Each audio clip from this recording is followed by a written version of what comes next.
Yeah, folks, I don't think nobody can tell me that I'm wrong. You know, if you're looking at Genesis 1:1, you're looking at Genesis, the book of Genesis, Genesis chapter 1. If you're looking at Revelation, just chapter 1, all the way up to chapter 4, man, is heavily talking about Egypt, darkness, light, the sun. So I'm saying it's an Egyptian sun book, right? Concerning all men, the hidden God, and the sun that he put up in the sky. That's what I'm saying the book is saying, and that's what the book is saying. I'm giving you the symbolic meanings. I'm letting the stuff that people say, oh, that's just a picture. That don't really mean anything. No, there's two stories in that book. There's a story about what's happening up in heaven, right? Pictures and symbolisms and all that and that and this and that.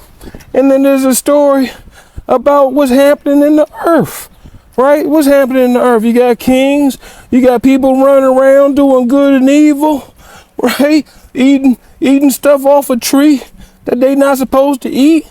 So it's kind of like what Jesus said.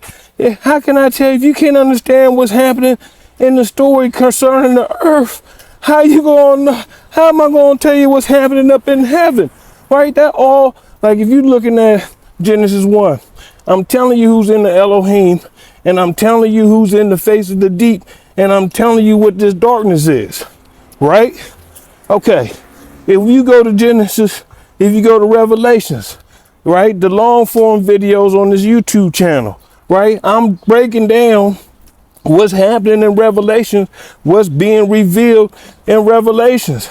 And there's also some hidden characters in Revelation, just like I'm showing you these hidden characters that's inside the face of the deep that got frozen. Whew. Man. Wow, I know that's a lot. I know it's a lot, but that's the whole point, right? Somebody's supposed to come and tell you really what the story is saying, man. Jesus was talking in parables, man. Right? He made them stumble backwards, right? He didn't actually give them the story, but I'm just saying, this is what the story is. You can't take out the races out of the story.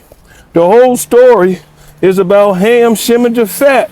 You ain't got to worry about Adam and all them. They died.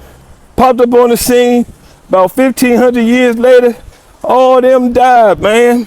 So the story starts with Ham, Shem, and Japheth. What happened to Egypt? Africa.